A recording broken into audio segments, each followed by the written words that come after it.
And it's my great pleasure to introduce our today's seminar speaker, Professor Judy Riffle from Virginia Tech. Professor Riffle is the Professor of Organic Polymer Chemistry, and she's a Director of Macromolecular Science and Engineering Graduate Studies at Virginia Tech. She has years of experience and expertise in synthesis of polymers and synthesis of polymers for biomedical applications. And today, her talk will focus on block polymer assemblies for delivering drugs and bioimaging engines. Well, thank you very much, Marina.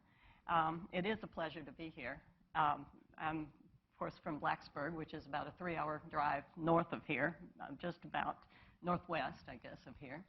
But I have many good colleagues here that I've collaborated with for decades, really.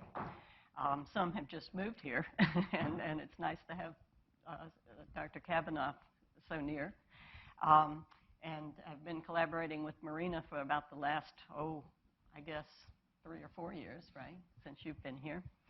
And so it's nice to have close colleagues.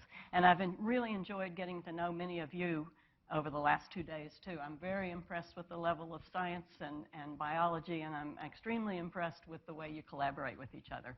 So that's also a very nice part of this. I have 2 hats in terms of research. I work in the area of nanoparticles made of polymers. And that's the work I'm going to talk about today. And we've been working on that for maybe, 15 years or so. And then I also work in the area of separation science in making and analyzing membranes for separations of water and gases and things like that. And I just met this gentleman here who I had a long since collaborative effort with many years ago that knows a lot about those separations, by the way. I don't know exactly how far I can go away from these. Is this going to be out of range of your recording thing? This is a picture, whoops. This is a picture of the entranceway to the Virginia Tech campus. It's a pretty campus, and I'd invite you to visit it if you have a chance. It's made of what we call hockey stone, which is limestone. And they have tried to preserve the hockey stone in the new buildings, just like we had it in the old buildings. So the campus is sort of, has an ambiance around it that's made of because of this stone. And it really does make it pretty. We have close to 30,000 students, so I imagine we're about the same size as you are here in Chapel Hill. But it's a small town.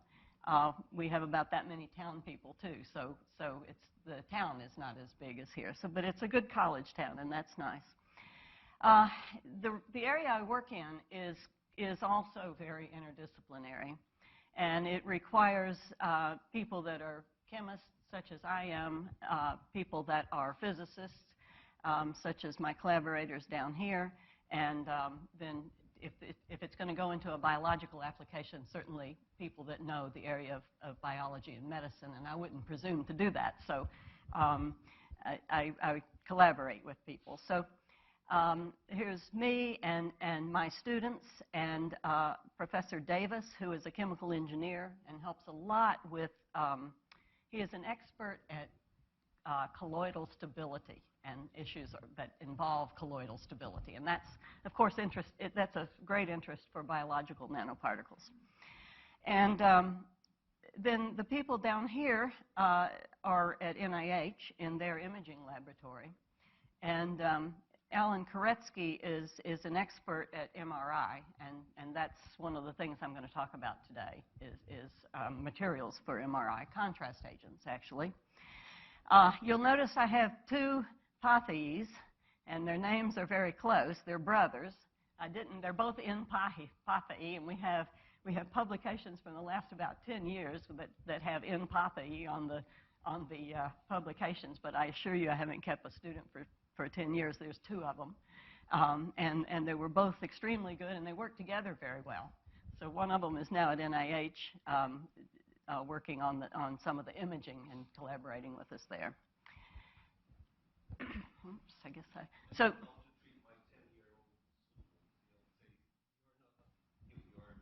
yeah, yeah, that works. That really does work.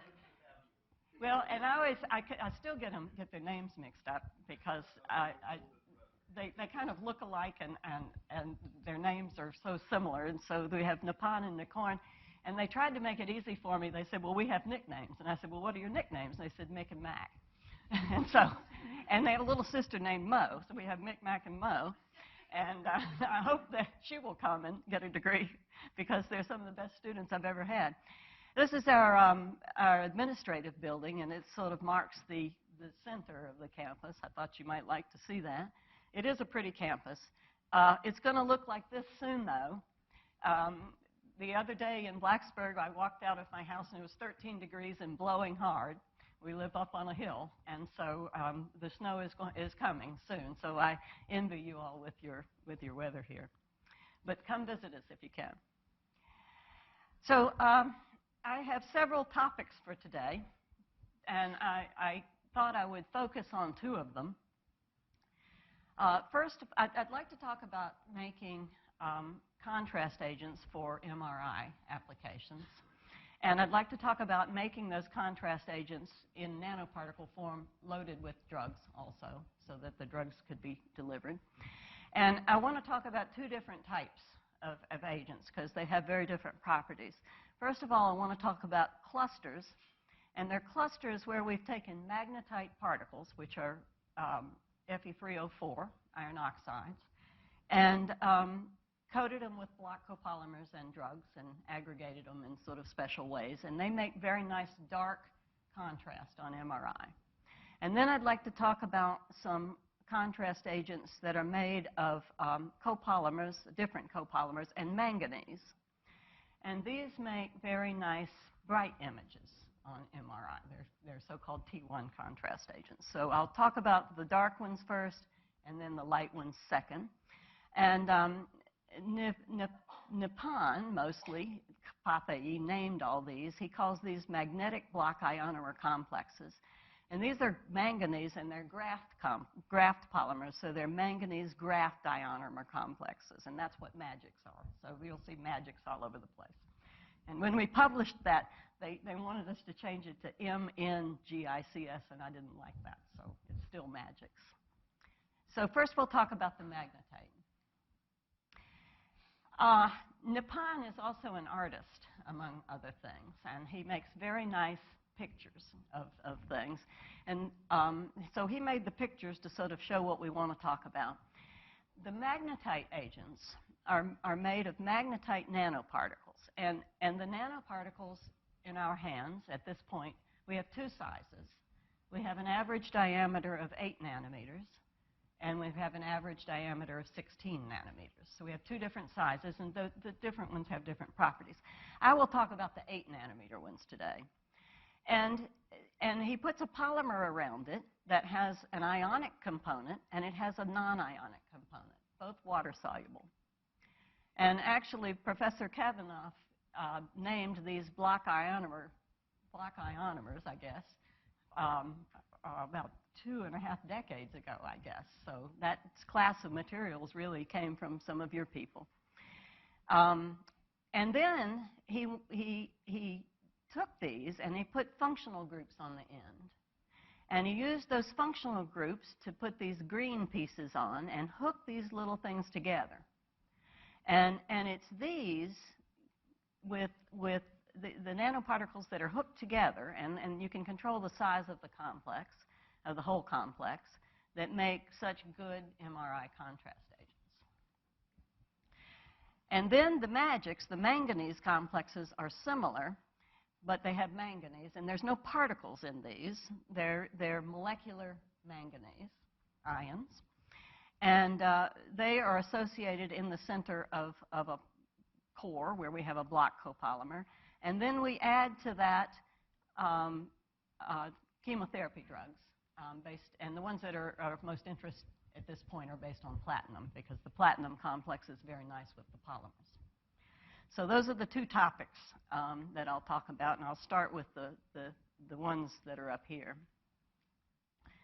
So the first thing we do is make the magnetite. Can you all see these well, I guess? Yeah? And the way we do it is we take iron 3 with an organic ligand on it. This is an acetylacetonate. And we reduce the iron 3 to Fe3O4. So Fe3O4 is a mixture of iron 2 and iron 3. It's a particular crystal structure that mixes the two. So we reduce part of the iron 3 to the iron 2 and make magnetite nanoparticles. And we use benzyl alcohol as the reductant at elevated temperature. That's roughly the boiling point of benzyl alcohol.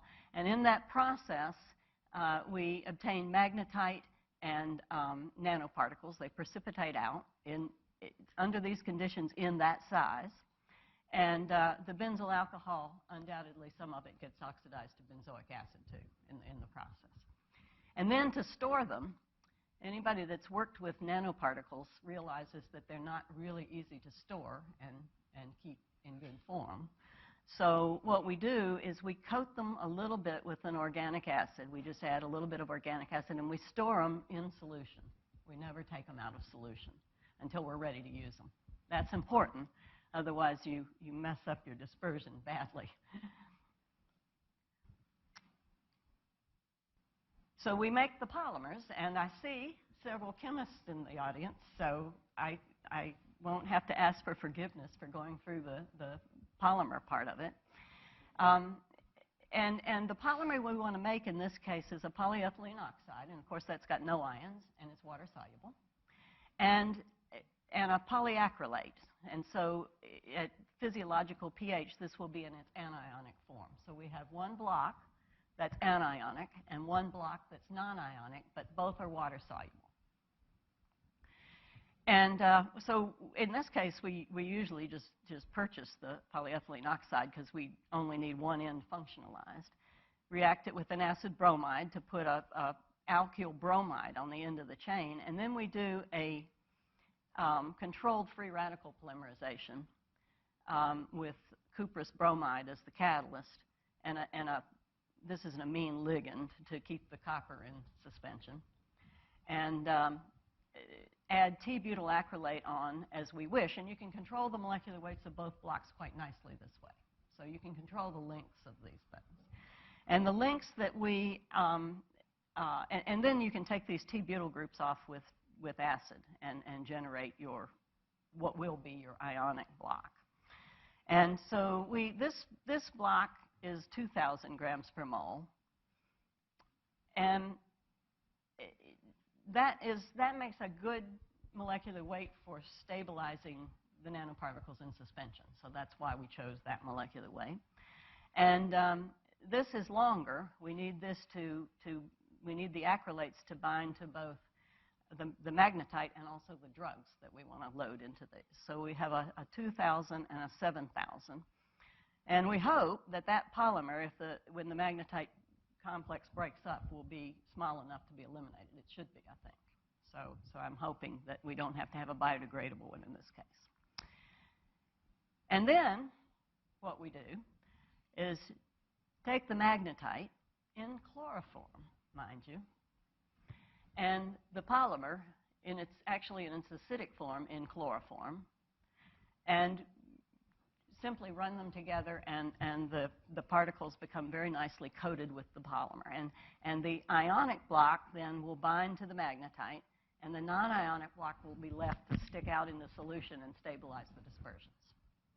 And I should point out that I said chloroform. I didn't say we did this in water. And the reason we do it in chloroform is because we don't want anions on the polymers to repel each other. We want to have a high density of polymer on the particle. And so if you do it in a non-ionic or a non-hydrogen bonding, I guess, environment where you don't have ions, you can get a high density of the polymer on there. So we can control that pretty well. And the composition I'm going to talk about has about 1/3 magnetite and 2/3 by weight polymer.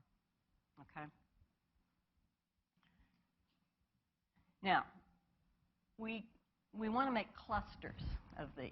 When I started out making MRI contrast agents, what my physicist friends told me was that I needed clusters. And they said, well, that's pretty well understood. If you want to get very sensitive contrast agents for MRI, you need clusters. But they didn't tell me how to make the clusters. They're physicists. And so I made them the wrong way. But I'll show you what I did. And it turned out to be sort of serendipitous because they turned out to have very good contrast properties. So the only thing we did different about the polymer when we want to make a cluster, we made the same polyethylene oxide polymer and the same polyacrylate for binding to the magnetite and sticking out into the solution. But we put a functional group at the end of the polyethylene oxide that sticks out into solution. And because we had a functional group, we could use that for further, in our case, cross-linking these and hooking them together. They could also, of course, be used for targeting agents or things like that if you have. These are much more difficult to make, and I don't think I need to go through the whole thing. But one thing I will tell you is that we start with an initiator that has a vinyl group on it, and it's a vinyl group that won't polymerize with free radical chemistry. And so that gives us quite a bit of leeway later to add a lot of targeting or functional groups. And so we add the amine, and then we functionalize it with the bromide and grow the second block. And then we take the T-butyl groups off and also this Bach protecting group with acid. And so now we have a nice polymer that binds to the magnetite, stabilizes the dispersion, and now we can use that for cross-linking. So we do that, and it works interestingly. It's quite easy to do. We thought that we would just get a big mess. We had amine groups on the ends of all of these polymers here, and we thought that if we put a cross-linking agent in there, we would just jumble these things all up together. But that doesn't happen. And what does happen is that we put this is a polyethylene oxide. These green things are another polyethylene oxide. This one's about 700 grams per mole. And it can react with amine groups on a particle, or it can react with amine groups on two polymers. It's difunctional. And so it does both. And what you end up doing is forming these clusters. And the clusters are held together with these hydrophilic chains. And so water can get all in between each piece of this cluster. And I think that's important for MRI contrast because there's a lot of surface area on these nanoparticles that's accessible to water. The other thing that's interesting is that you control the size of the cluster by the concentration of these things in the water when we cross-link it. We cross-link it in water. We just react an amine across an acrylate. And so if you make them low concentration, when you make the nanoparticles, the diacrylates tend to react on the same particle rather than reaching out for another cluster.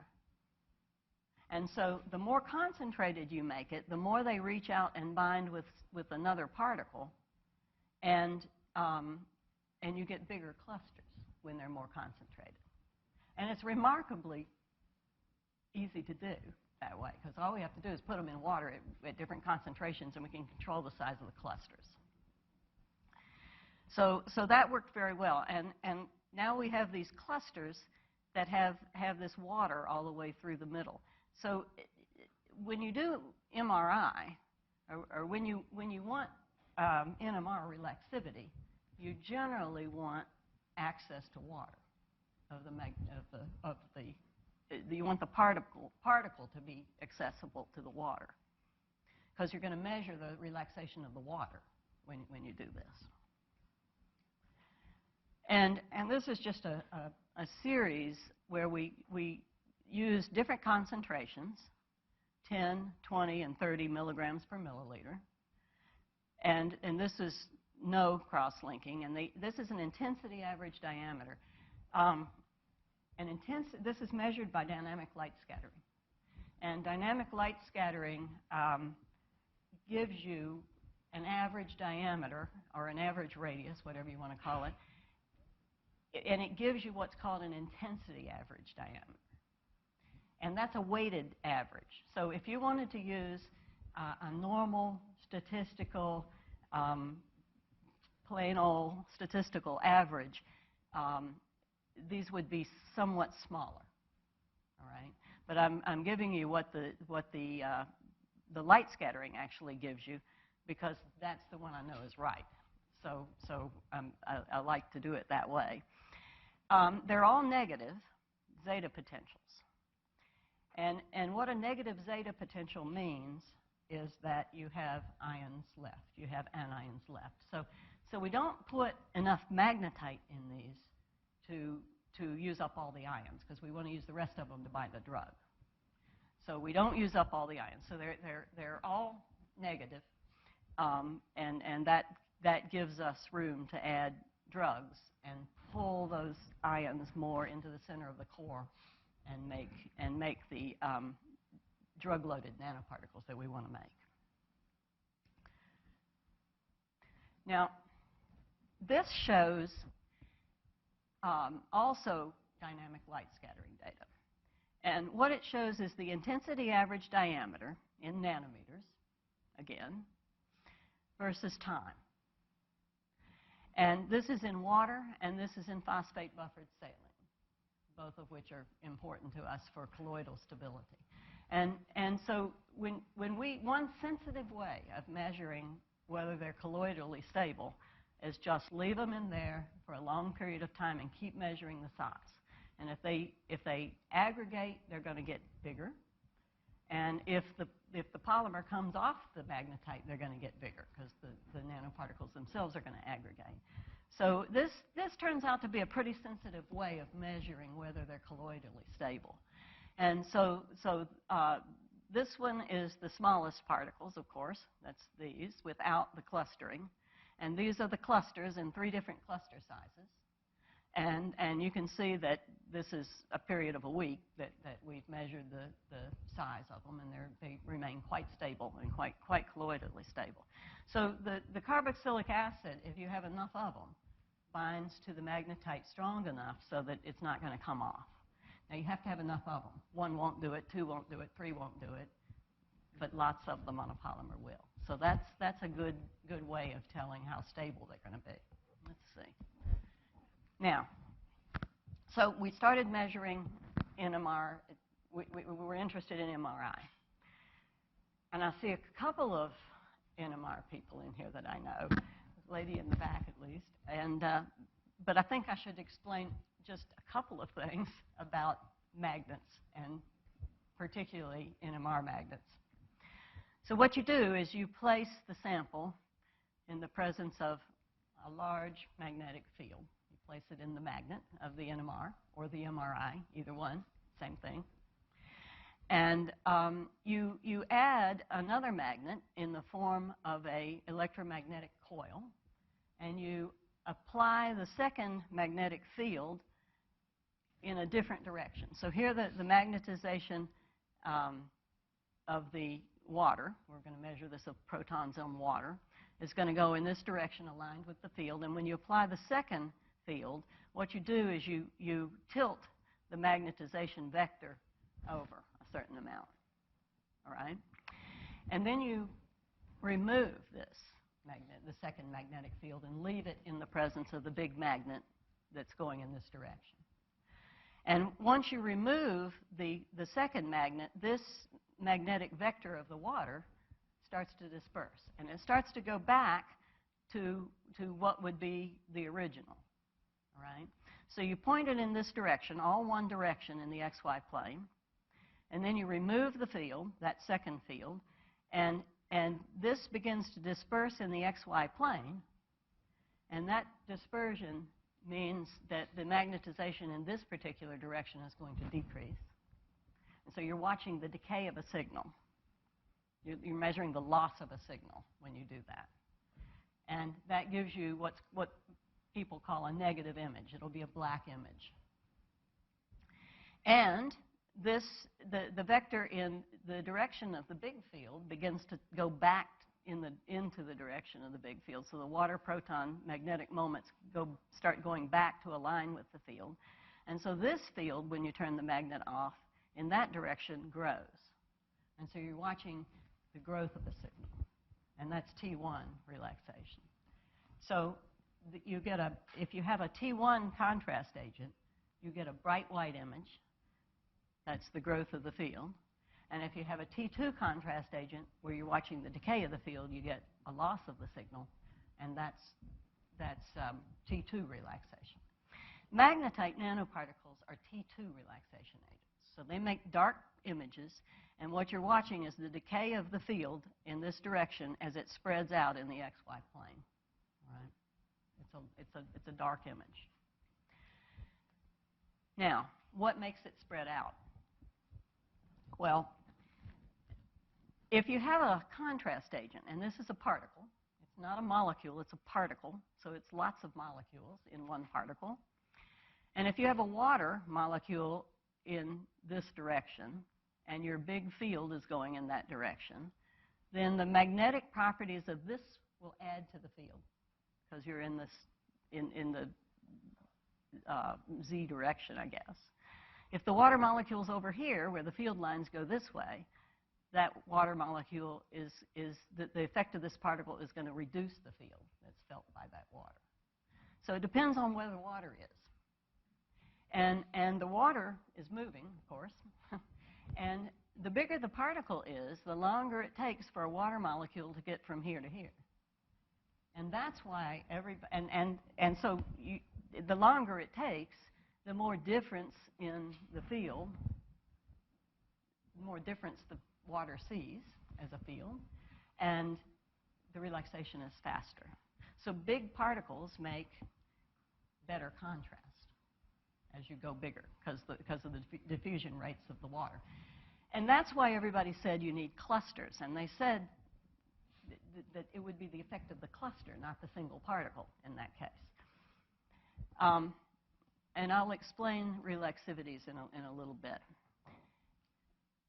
Well, I guess I'll explain it right now. Let me just point this out first. What my physicist friends were telling me to make was this, with a hydrophobic core and all the magnetite particles in the center of the core. What I made was something that, or what we made, is something that has water in between each of the particles. That's quite different, and there's really no theory to take care of that at this point. So we can't really predict what the contrast is going to be for that kind of structure yet.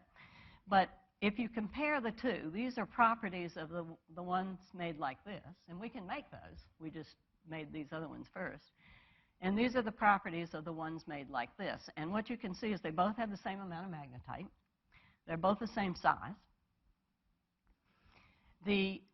What you're interested in is transverse relaxivity, or T2 relaxivity. And the higher this number is, the better contrast is going to be. And what you can see is made this way, with the same size and the same amount of magnetite, the relaxivity is twice what it is with the other construct. So the structure of these makes a big difference in the imaging. All right, let me go back and make one other point, and then I'm going to change to the other kind of imaging agent. When we measure relaxivity, well, let me go back to this one. When we measure relaxivity, this is the relaxation rate, which you can measure because it's the loss of the NMR signal, relative to the concentration of iron, or the concentration of magnetite that will correspond to. So it's the relaxation rate per unit of iron that we're talking about. And it's the slope of this line that we call relaxivity. And so the higher the slope is, the better the contrast is going to be. It's a direct correlation to the contrast. So we do that, and normal numbers our 50 nanometer particles with no clusters have a R2 relaxation rate of about 90. And that's about normal for a magnetite contrast agent. As you go to 110 nanometer diameter, you're up to 250. If you go to 150, you're up to 450 about. And if you go to 180 to 200, you get to 5 to 600 in relaxivity. That's the highest relaxivity I've ever seen in the literature. So that serendipitous sort of way of making the nanoparticles was a good idea. And that's per unit of iron. And keep in mind that we're going to have lots of units of iron in one cluster. So not only do we have the help of better sensitivity per unit of iron, we've got these in the particle so that when they go somewhere, they're going to go together. And so we'll have a much faster relaxation rate, much better contrast, and thus much better MRI sensitivity is the idea. So that was a very good thing. And that's about where I want to stop. I'm not going to go through the drug loading of these. What we did is loaded them with antibiotics. And I had talked to people for almost 2 days here, and the only person that I found that was really loading antibiotics was Christy, and she was the last person I talked to, and that was after I did the talk. So I'll have to show her the antibiotic part sometime. But for lack of time, I'm not going to go into that with these. But we do load them with cationic antibiotics, yes.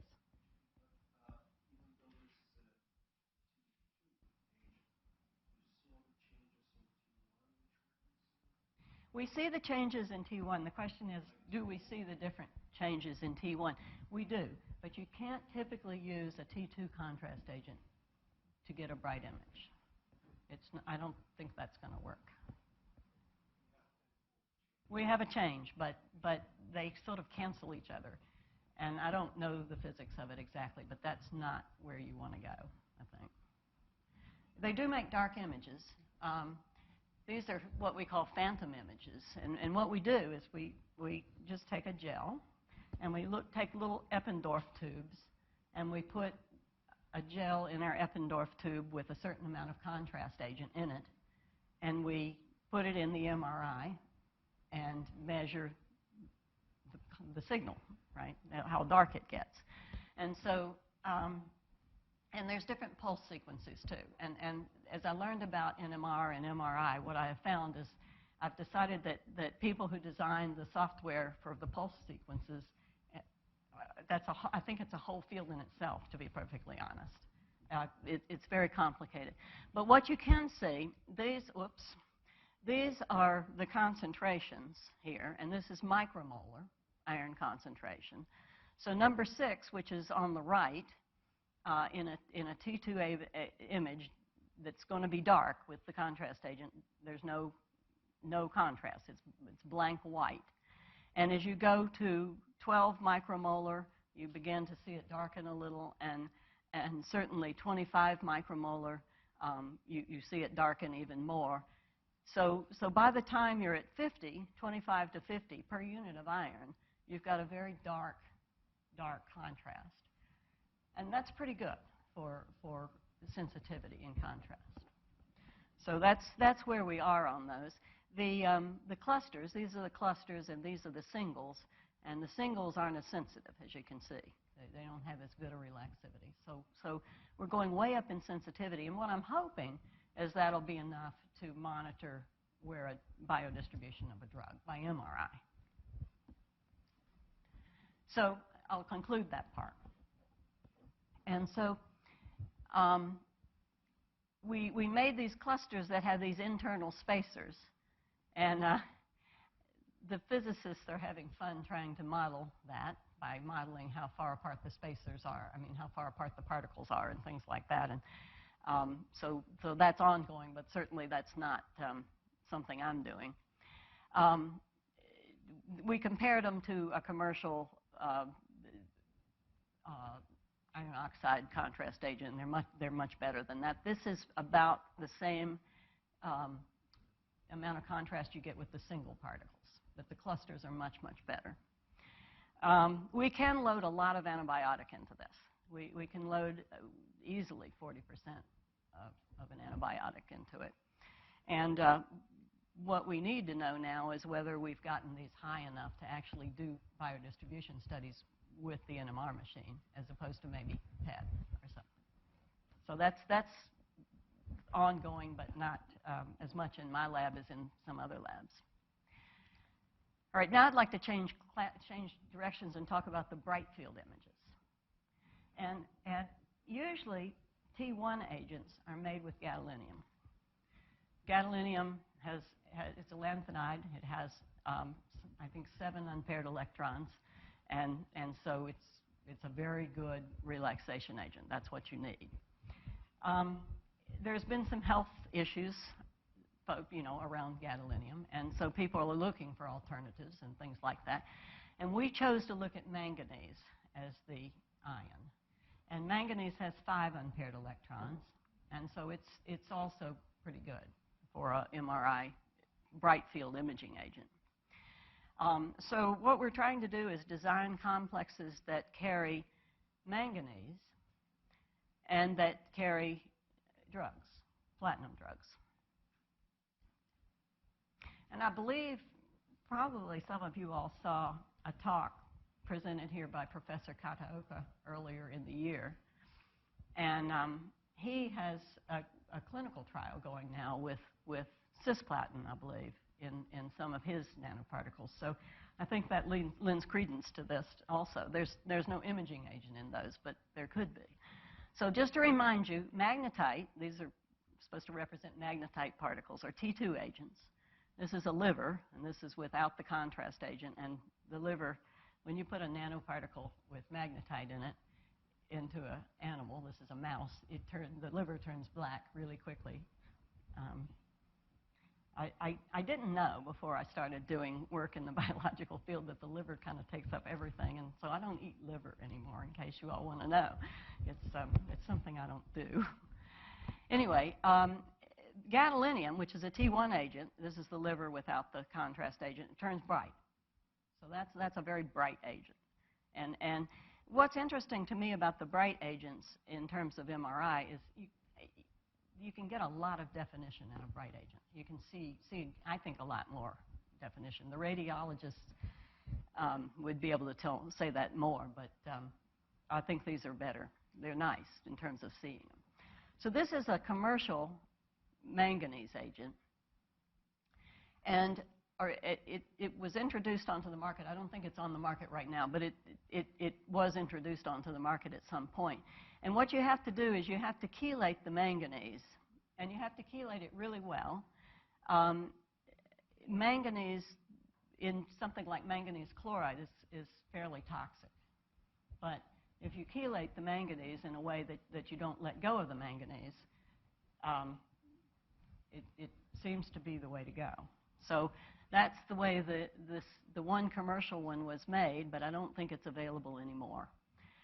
And that's their structure of it. I'm not actually convinced that's really the structure, but that's what is reported.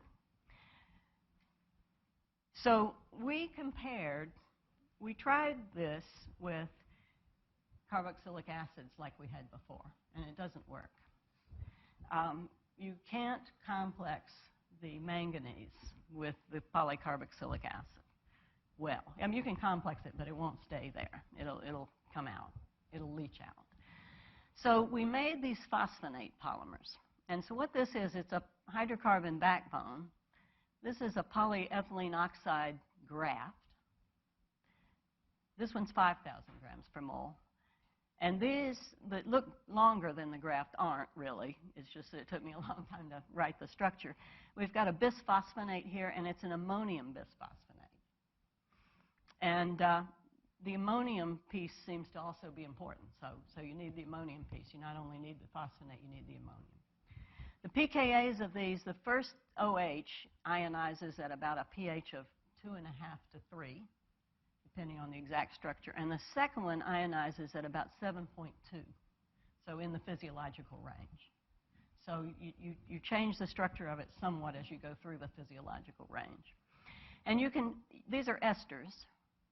And you can vary the length of this. And that's important. I think it's important because the shorter this is, the faster this ester hydrolyzes. And what we would like to do is introduce a polymer that will break here and let the manganese off. Manganese will be complexed in here.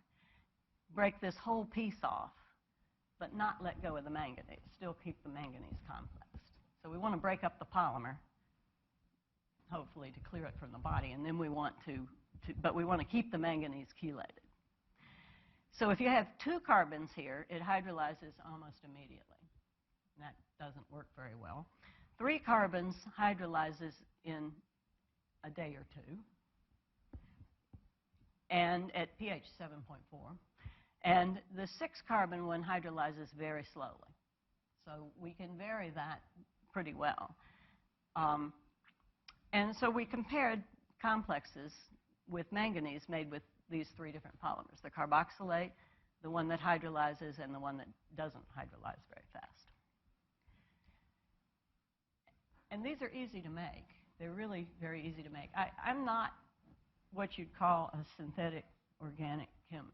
I'm a polymer chemist, and somehow polymer chemists have this aversion to doing things that take 35 steps or something like this, where organic chemists don't seem to have that problem. I don't know.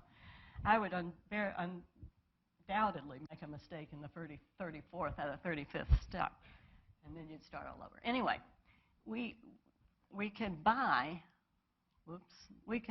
this. These are ethyl groups, so it's a protected phosphonate with a vinyl group. And an amine will add across that vinyl group. And in water, you just put them together and heat them just a little bit. And if you do this in just water, the amine will add twice. So it will add 2 phosphonates under those conditions.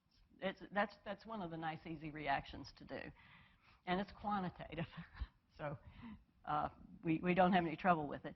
And then we take acryloyl chloride or methacryloyl chloride and put this group, which will react by free radical chemistry, on.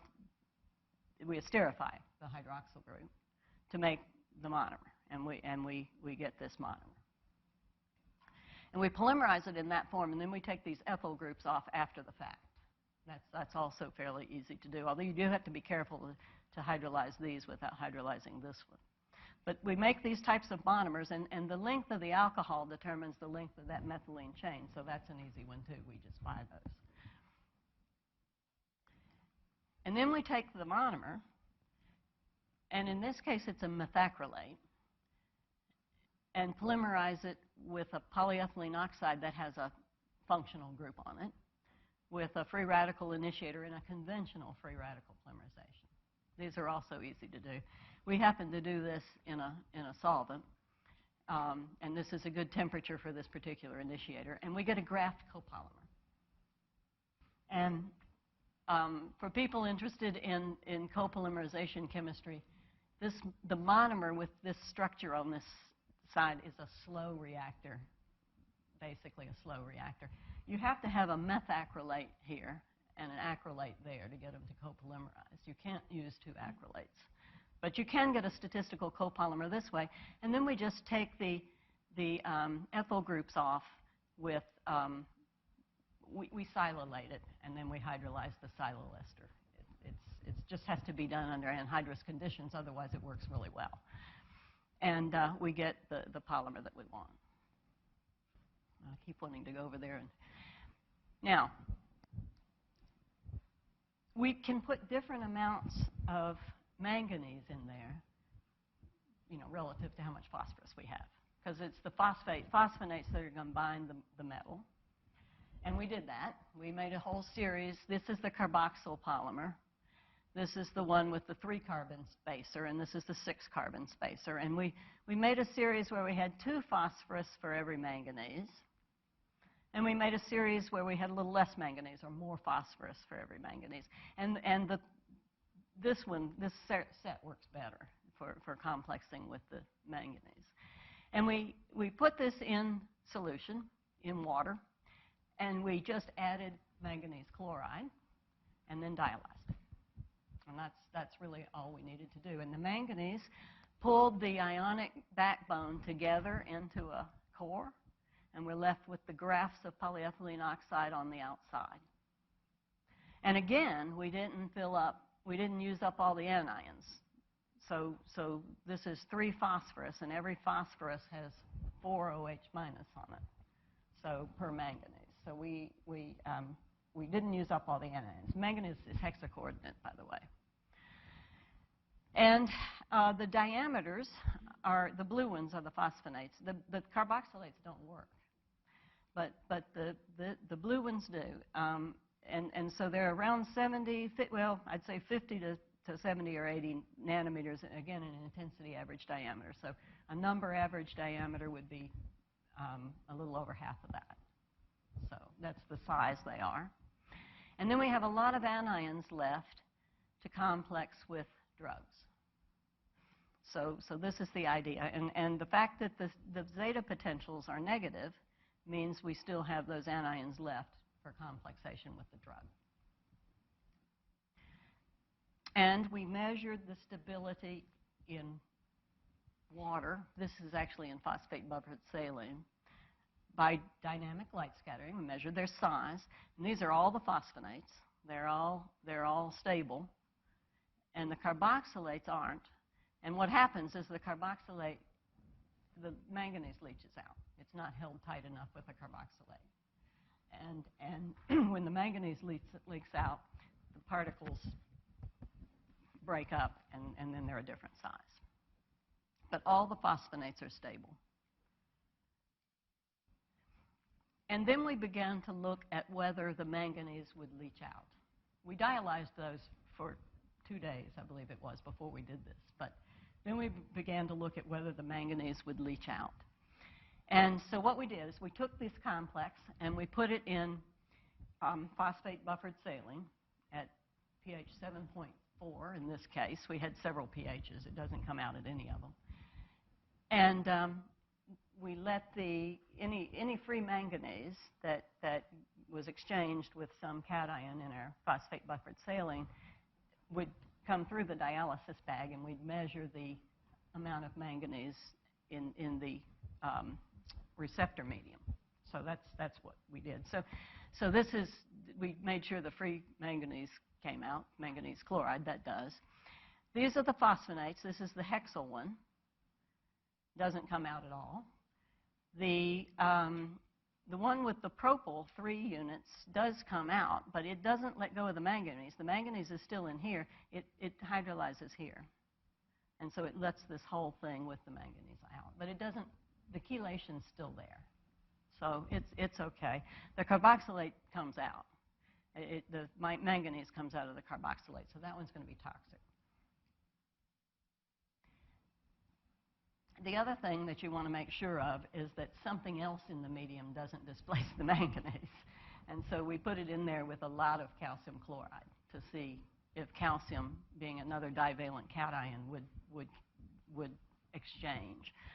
And this is 10 millimolar calcium chloride for 24 hours at physiological pH at 37C, and you can see that the manganese doesn't come out. So the manganese is still in there.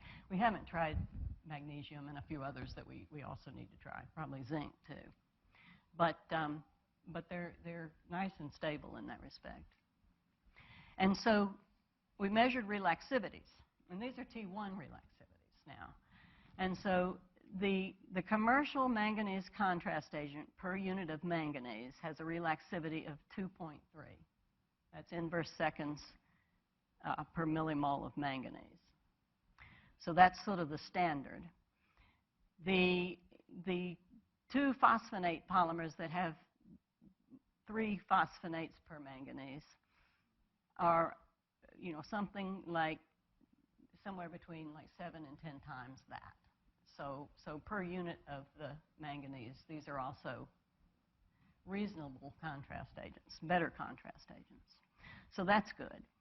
And the diameters, actually, the diameters change a little bit, but when we put drug in them, but not too much. So these are phantoms. So this is the gels where we look at how much contrast you get per micromole of the manganese. And the 2 that have the lines around them, these are T1 agents, so they get bright with with more manganese. And they begin really getting bright at about 100 micromolar metal ion. That's per manganese ion. And this is a commercial gadolinium agent, and this is the commercial manganese agent. So just as a comparison to that. So they also are much more sensitive than the other types of contrast agents. I'm getting towards the end here because I know you've been here for a while. But when we put this in mice, these are the liver and kidneys in here. And this is, I guess, 15 micromoles of, it actually has carboplatin in it, but I'll talk about that in a minute. But 15 micromolar manganese per kilogram of mouse is the way the units are. And you can see the nice bright images on the MRI. And if you look at the same concentration of gadolinium, you don't see the nice bright images. So sensitivity is really what we're after here.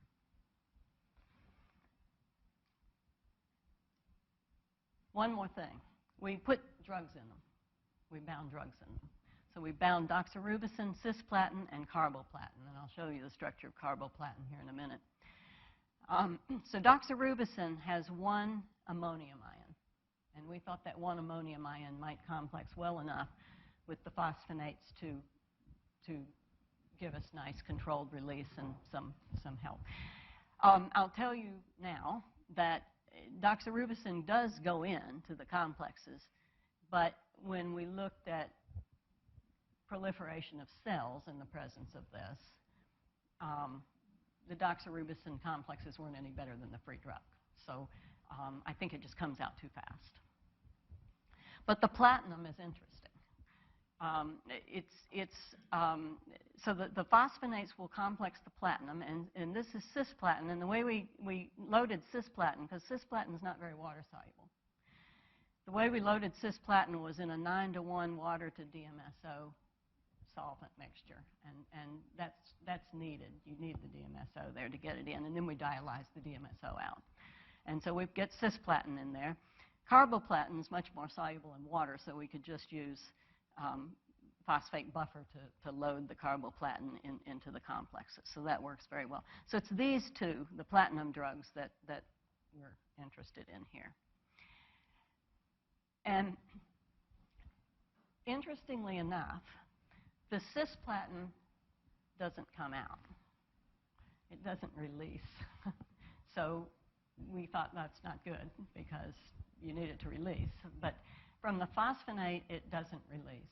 Now, Professor Kataoka uses a carboxylate, and cisplatin will release from the carboxylate. But the carboxylate won't hold the manganese. So we went to the phosphonate. So this, excuse me? We tried different pHs. Yeah, but it still doesn't come out. It doesn't come out from 4.5 to 7.5 or 7.4. It really doesn't. I think the phosphonates probably displace the chlorides. I don't know that's true, but I suspect they're hooked in pretty carefully. So what we did is we went to carboplatin because we figured that if that was happening, this ester would be more stable, and maybe we could chelate the platinum and not displace the esters, and we would have something that would release then, because you need it to release, I think. And that turns out to be true. And I won't go through the data, but we can look at the NMR of this ring as a function of adding the polymer under various conditions. And under the conditions that we use, we don't displace either of those esters. So I believe they do remain intact. But the polymer chelates the platinum still very well. It just doesn't displace the ligands. And that one will release much better than the other one will release. So these are release data, and this is carboplatin. And with different amounts of carboplatin in the complexes, you get different amounts of release, and this is over 2 days. And the cisplatin has some of it releases, but very little. So this turns out not to be as interesting as the carboplatin turns out to be. Now, normally, cisplatin is more active than carboplatin. But these carboplatin complexes are more active than free cisplatin, too. So that is good. And there's less side effects with carboplatin, I'm told. I don't know that part of it. So these are cell proliferation studies, and it's this one that's interesting. These are breast cancer cells. They're MCF7 cells. And this is an MTT assay. And so what you're looking at is how much platinum is required to decrease the proliferation of the cells. So the lower this, the more to the left the line is, the better it kills the cells. This is the carboplatin complex. It's got 13% of platinum in it, and the manganese. And this is the free drug, carboplatin. And if you look at the numbers on this axis at the 50% mark, you see about a 30-fold difference. So with these particular cells, it may be promising. And then we measure the amount of platinum in the cells, and we have about the same amount of platinum in the cells, whether we put it in as free drug or we put it in as complex. So I really believe it's releasing from the complex and then going into the cells. So it's not a platinum concentration, at least not at this. This is after we exposed these to the complexes, and then we waited for almost 2 days to see if to see what happened, and then measured the amount of platinum. And the amount of platinum in the cells is about the same. So we need to do more studies there, but I don't know. I don't think that's the reason.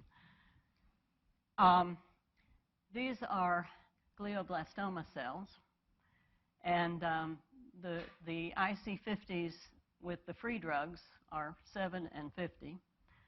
With the carboplatin complexes, they're down to much lower than that. So it works with these particular glioblastoma cells, and it also works with glioblastoma cells that have been sensitized to be drug resistant. So it also works with those. That's this, and I won't go through that. So I want to stop and summarize and say that this is really where we are with these. I'm hoping that these will be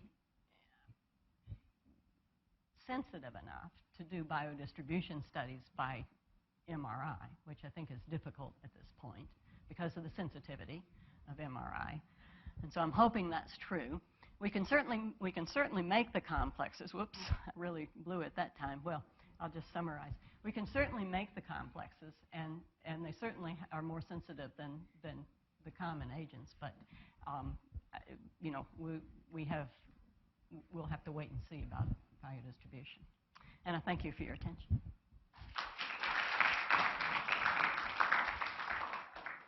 Well, thank you very much. And